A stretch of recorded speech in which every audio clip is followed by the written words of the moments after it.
Welcome to Uncut with Lucia, and thank you for joining us. Today, we are speaking with Rebecca Inch-Partridge. Rebecca works as a freelance editor, author, and writing instructor. Her latest book, Escaping Dacia, is out now. So, Rebecca, welcome to Uncut with me, Lucia. Thank you so much for having me. I've been really looking forward to this. I'm quite excited. I've loved some of the other interviews I've watched. Thank you. It's my pleasure. And I have to tell you, I read your book and you're such a great author. And I want to say congratulations on the publication of your first book, Escaping Dacia. It was in February 2023. Is that correct? Yeah, very end of February. So my actual launch party was middle of March. So it's still all pretty new to me. Mm-hmm. And we would love to hear more about it. Could you please share a brief overview of what the book is about?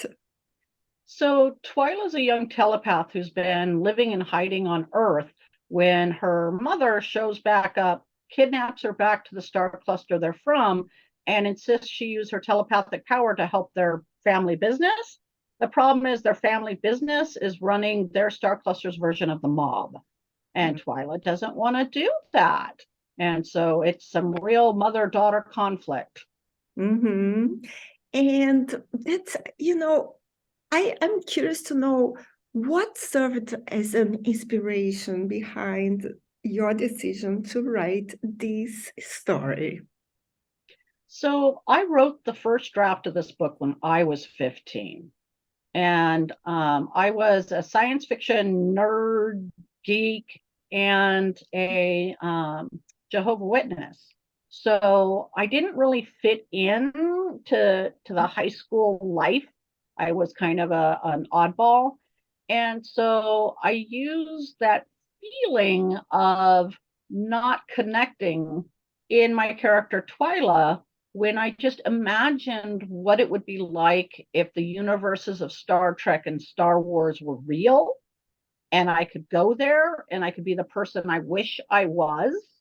And so it all just came together as a 15-year-old's fantasy. And then I put it away in a file cabinet because, you can't make a living as a writer. You got to go get a day job. And 30 years later, I am living my dream as an author and editor. And it is amazing. I would tell you, that is an incredible journey, Rebecca. It's amazing how unexpected paths can lead to wonderful opportunities, and there is no age for anything we want to do in our lives. Yeah, and instead of regretting all the years that went by, I really feel like I needed those years of writing experience and being a slush pile reader and being an editor and being in critique groups and doing multiple rewrites of this book to put it at something that I'm proud to have out there, launching a series of books that take place in the Praxis cluster. I don't think this was late. I think this was when it was ready. You could almost call it gestating. And Mhm. I was finally ready to give birth to it after 30 years. But it sure is good to have it out there. Yes, and also, as I told you, I read your book and you explore the concept of genetically engineered telepaths. So Mhm. this raises an intriguing question. Do you envision a future when mind-to-mind communication could become a reality?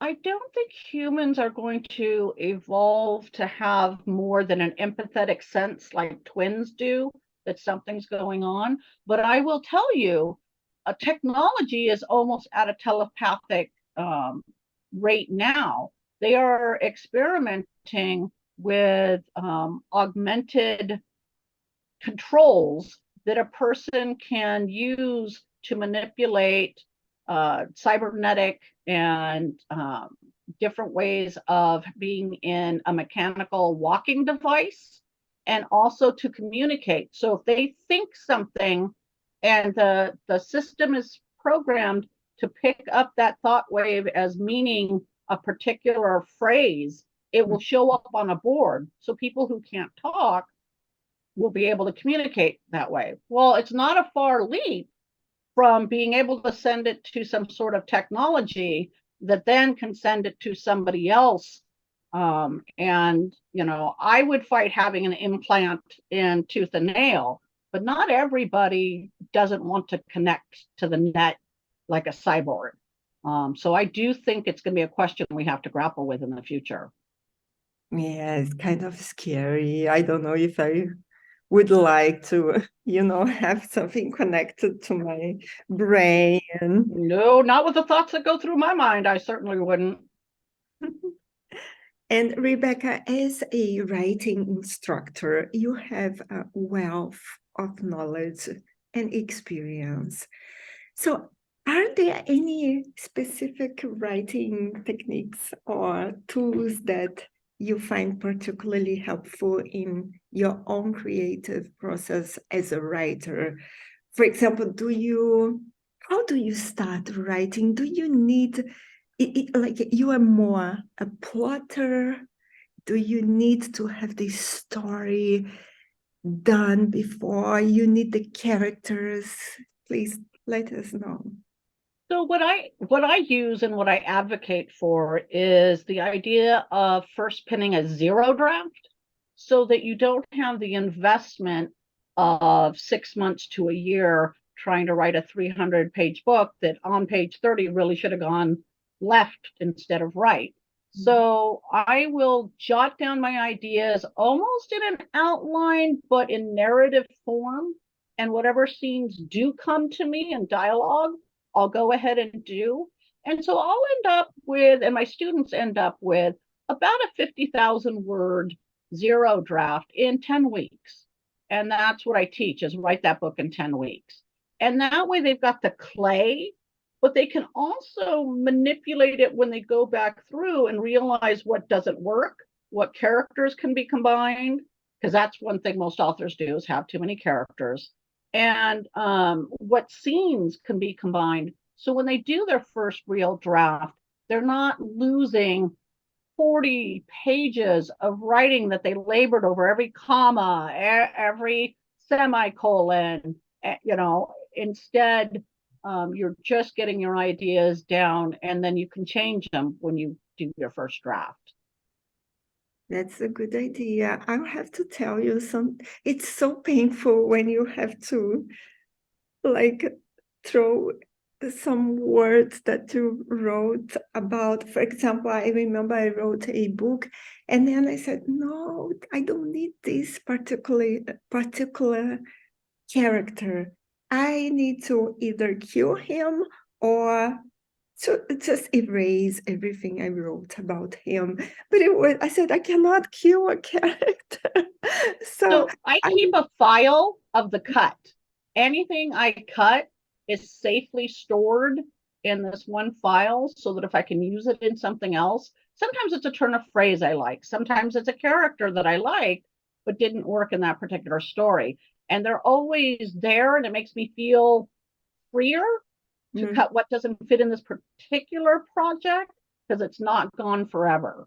And so, I've known a lot of authors who highly regret cutting a scene and not keeping a copy of it anywhere because it turns out it would have made a great short story that could stand alone, or it would have shown up well in book 2, And so I always save them just in case.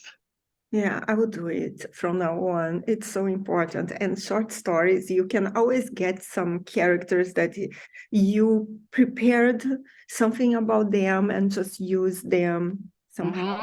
Another book. Also, Rebecca, being an author involves more than just generating ideas and put them on paper. It's not only about writing. I wish it was. It requires effective marketing and, of course, promotion. We have to show our book to the world. So, how do you personally approach the task of marketing and promoting your work, your book, and also your services as a writing coach? So, okay, the writing coach is helping writers learn the craft. I have acted as an author manager for a couple of my editing clients to help them navigate what comes next. So I thought I knew what I was in store for. But what I didn't realize is I couldn't hire myself. That whole thing of having somebody else to tag team with, somebody else to brainstorm, and somebody else to keep me on task was what I was providing to these two authors. And so for my actual launch party, and it was a party, I can't really even call it a launch event or a book signing. After as many people have known how long I've been trying to get this book done and published, I had all my friends and family. I threw a party that there was no way it was going to be cost effective. That is totally different than making sure what you do towards marketing and promoting the sales of your book actually costs out, and that you're not spending more than you're eventually, and it does take time, gonna earn back from it. And so, part of it comes from knowing what kind of personality you have. I love people. I love hanging out with people. I love belonging to 5 different writers groups. I love, leading 3 different critique groups. I loved going to the LA Festival of Books and the thing is I sat next to somebody who was hard selling during the entire event. I mean, she was doing hey, come over here. I have a book you'd really love, and just really, really pushing. And me, I was just having fun talking to people, finding out what kind of books they read. Are they aspiring authors? Since it was at a college campus, I could spot the college students, ask them what their degree was in, and just chat them up and get to know them. And I think that way you build. Maybe I didn't sell quite as many hard copies of my book. I gave out a heck of a lot of business cards, a lot of promotional material, and my Facebook followers went up by 200 because people got invested in me because I was invested in them. But the plain truth is, and the truism is still there, word of mouth is the number one indicator of why somebody buys a book. And more often, if somebody else at the table would say, "Oh, I've read her book. It's great. If you like science fiction, go to her." And if I would say, "Oh, if you like historical fiction, Mark is great, go over to him," people would take that as an endorsement, as credibility. And so, yeah, word of mouth is still the only way to do it. The question is how to get the book in enough people's hands so that they are telling 2 friends who are telling 2 friends. Yeah, I totally agree. And I believe that if 2, 3, 4 people like your book, they are going to tell their friends, they are going to write reviews about it, because people read reviews. And Yeah. that's why I always ask my friends and everybody that I know, please write reviews. You like this book? Please write reviews. We need reviews. Reviews are gold. And They are. yeah. And Well, the other thing that friends and family who are trying to support, someone that they know that has gotten a book published, there's other things that they can do that most of the time authors don't know to ask for them to do. Buying the book instead of the author giving them a copy and doing the review is just one thing. If they can maybe mention it to a teacher who teaches the grade level that it's at, maybe think of the book when it comes time to give gift to somebody who likes that genre, see about trying to get it into their local library. That's a huge way to start word of mouth, is getting that book into a library. But then also book clubs. Book clubs. If your friends or family or people who come up to you and say, "Oh, I loved your book," and you go, "Oh, you happen to belong to any book clubs?" "Oh, well, yeah." Finding out about getting in touch with them, especially ones that are local enough that you can attend in person, is a great way for word of mouth. And people who love you and love your book are often very willing to do one of those things at least. I agree. And also, let us know how many books there will be in this specific series. So this specific series has a triple trilogy. So every book can stand on its own, but they make up also an overall storybook in every 3 books. And so this one, Escaping the Dashia, has 2 more books that are I'm almost ready to submit the next one to the publisher so it can come out this time next year. And then the next trilogy actually picks up once Twyla is an adult in her own right, kicking ass. And so the issue is going to be switching from YA marketing to adult science fiction and whether my readership will follow. And then the last triple trilogy, things go big. It is the outcome of everything she struggles with in the first 2 trilogies. And I've got the whole timeline. I mean, I know Twyla's life story, all of it, as well as all of her friends and all that. And so it's just nice to finally be getting that down, and what I already had down, getting it ready to share with others. Wonderful. Can you show your book cover for us? I can see that it's Oh, absolutely. Hang on one second. Yes.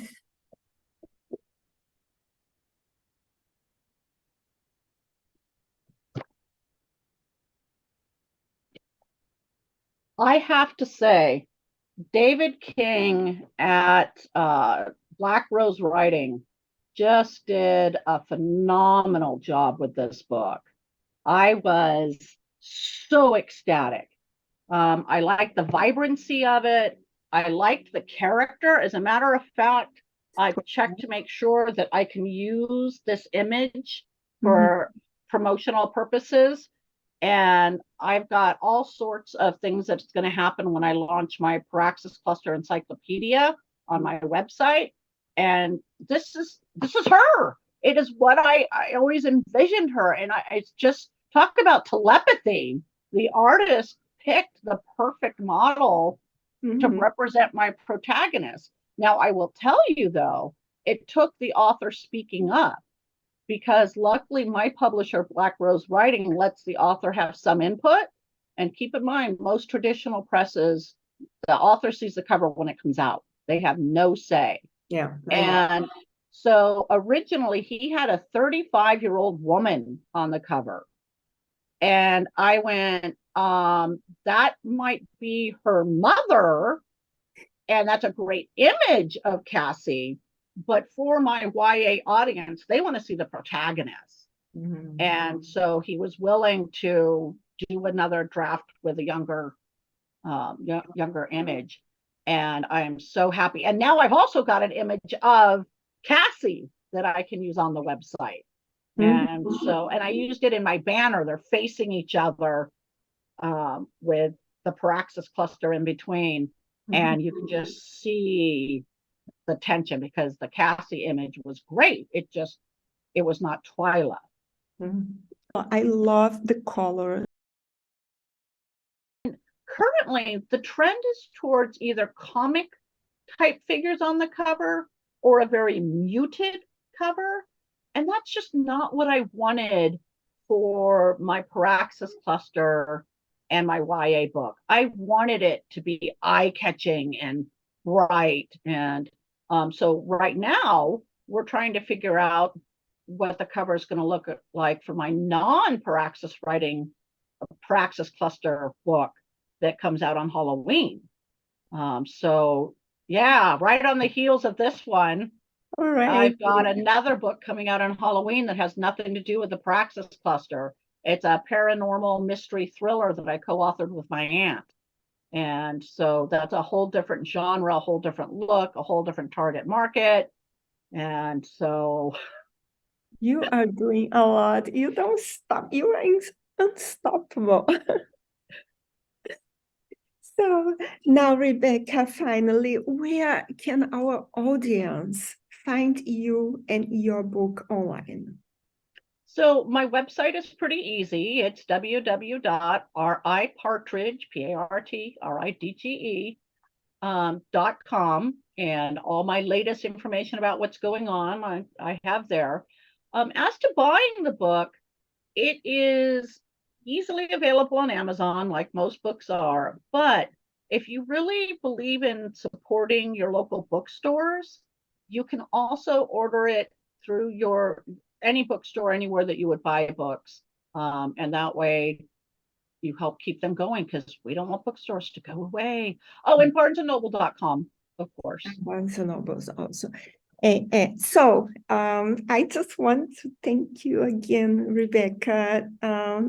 Please keep following your dreams and inspiring others. Also, I would like to tell our audience to check her book, Escaping Dacia. If you would like to explore more insightful interviews with authors and creatives, make sure to subscribe to our channel, www.worldauthors.org. And it has been an absolute pleasure to speak with you, Rebecca. And thank you for joining us. Thank you for having me. That was so fun. Thank you, my pleasure. And keep doing these amazing things.